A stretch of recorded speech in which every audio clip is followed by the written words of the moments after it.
ঈদ তো চলে এলো, রাত পেরোলে ঈদ। আর এই ঈদের সামনে আমাদের সিরাজগঞ্জ কাজীপুরের ঐতিহ্যবাহী ফুলপিঠা কিন্তু আয়োজন করা হচ্ছে ঘরে ঘরে। আর এই ফুলপিঠা বানানোর জন্য পাটায় বেটে কিন্তু চাল নেওয়া হচ্ছে, কারণ পাটায় বাটা চাল ছাড়া কিন্তু এই ফুলপিঠা তৈরিটা হয়ই না। কারণ পাটায় বাটা চালটা অনেক মিহি হয়, আর হাতে গুঁড়া করা, ব্লিন্ডারে করা, অথবা হচ্ছে ঢেকিতে করা, এই ঢেকি সাটা বলেন, মেশিনের সাটা বলেন, আর হচ্ছে ব্লিন্ডারে করা বলেন, সেই চালগুলো কিন্তু এতটা সফট হয় না যেটা কিন্তু পাটায় বাটা চালটা হয়। তো এই জন্য কিন্তু পাটায় অনেকগুলো চাল বেটে নিল আমার মা, আর আমি কিন্তু এই যে বসে গেলাম ফুলপিঠা বানানোর আয়োজনে। এখানে দেখতে পাচ্ছেন অনেকগুলো ফুলপিঠা বানানো হচ্ছে, আর এটাকে শিরিষ পিঠাও অনেকে বলে, তো আমরা ফুলপিঠা বলে আসি। এখানে অনেকগুলো শিরিষ নেওয়া হয়েছে, আর শিরিষের ভিতরেই কিন্তু এই আটাটা ঢুকিয়ে সুন্দর করে এই যে ফুলের আকৃতি দিয়ে এটা ফুলের মতো করে এটা রাখা হয়, এবং এটা কিন্তু পরবর্তীতে বিভিন্ন প্রসেসিং আছে। তার আগে আপনাদেরকে বলে নেই, এই যে আমাদের সিরাজগঞ্জ কাজীপুরে মানুষ কিন্তু দেখা যায় কি ঈদের সামনে এই ফুলপিঠা, চাকসেমাই, তারপরে হচ্ছে হাতে কাটা সেমাই, এই বিষয়গুলো কিন্তু আয়োজন করেই থাকে। কারণ এই যে গ্রামে আসবেন আর এই যে হাতে কাটা সেমাই খাবেন না, গ্রামে আসবেন এই ফুলপিঠা খাবেন না, তা তো হয় না। কারণ গ্রামের মানুষ কিন্তু বিভিন্ন খাদ্যদ্রব্যে অতটা বিশ্বাসী না। দেখা যায় কি এত খাবার পাবে কোথায়, বা এত আইটেম কিন্তু তারা জানেও না। কিন্তু এই যে মায়ের হাতের বা এই যে এলাকার যে ঐতিহ্যবাহী এই খাবারগুলো, এইগুলো কিন্তু যুগ যুগ ধরে তারা ধরে রেখে এসেছে। আর আমরা যারা শহরে থাকি সারা বছর কিন্তু বিভিন্ন রকমের আইটেম খেয়ে আসি, কত রকমের হরেক রকমের খাদ্যদ্রব্য, কিন্তু সারা বছর পরে এই একটা দিনের জন্য আমরা অপেক্ষা করে থাকি মায়ের হাতের এই অথেন্টিক খাবারের।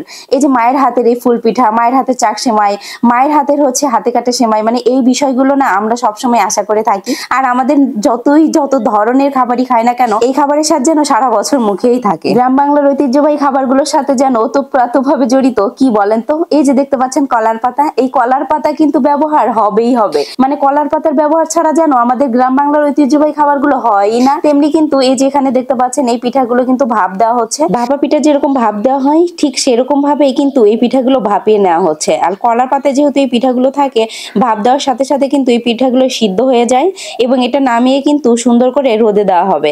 তো এই পিঠাগুলো কিন্তু রোদে ভালো করে মচমচে করে শুকিয়ে কিন্তু মগে ভরে বছর খানেক কিন্তু রেখে খাওয়া যায়। তো এখানে দেখতে পাচ্ছেন আমার মা হচ্ছে বড় কড়াইয়ে এই পিঠাগুলো রোদে দিয়েছে। আর এই কড়াইটা কিসের জন্য বলেন তো?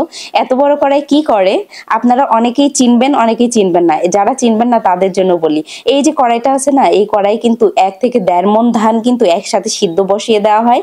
তো এইভাবেই কিন্তু ধান সিদ্ধ করা হয় গ্রামে। তো সেই ধান সিদ্ধর কড়াইয়ে কিন্তু এই পিঠাগুলো রোদে দেওয়া হয়েছে। আর এই যে আমি পিঠাগুলো কিন্তু উল্টে পাল্টে ভালো করে শুকিয়ে নিচ্ছি, কারণ এই পিঠাগুলো কিন্তু ভালো করেই শুকিয়ে নিতে হবে। আর ভালো করে শুকানোর পরে কিন্তু এই পিঠা কিন্তু বছর খানেক ভাবে মগে ভরে বয়মে ভরে রাখতে হবে, এবং সেটা কিন্তু দেখা যায় কি তেলে দিলেই কিন্তু একদমই মানে খাওয়ার জন্য রেডি হয়ে যায়। যাই হোক, এই পিঠাটার স্বাদ কিন্তু একদমই অতুলনীয়। শুধু একটু লবণ দিয়ে চাল দিয়ে এই পিঠাটা তৈরি করা যায়। কত সহজ তাই না? কিন্তু করতে কিন্তু অনেক কঠিন, কারণ হচ্ছে এটা করতে করতে হাত একদম ব্যথা হয়ে যায়। শেষ পর্যন্ত আমি দেখলেনি, প্রথমে সুন্দর করে ফুলগুলো তৈরি করতেছিলাম, কিন্তু হাতে এত ব্যথা হয়ে গেছে যে শেষ পর্যন্ত আমি সিরিজটা সুন্দর করে আরো বেশি করে মানে ফুটো করে নিয়ে আরো মানে উল্টাপাল্টা ভাবে বানিয়ে নিয়েছি। আসলে উল্টাপাল্টা ভাবে বানান আর যেভাবে বানান না কেন, এই পিঠাটা একদমই ফুলে মচমচা হয়, তো তখন পাঁপড় ভাজার মতো এমনিতেই মজা লাগে। তো যাই হোক, এই পিঠাটা এক একজন এক এক রকম বানান, এক এক জেলায় এক এক হচ্ছে নামে চিনেন। যে নামই চিনেন না কেন, এলাকার ঐতিহ্যবাহী পিঠা বলে কথা। এটা আসলে সবার কাছে পছন্দের একটা পিঠা। তো কে কে এই পিঠাটা পছন্দ করেন অবশ্যই কিন্তু কমেন্ট করে জানাবেন। আমার ভিডিওটা ভালো লাগলে অবশ্যই শেয়ার করে দিবেন। আল্লাহ হাফেজ, দেখা হচ্ছে নেক্সট ভিডিওতে।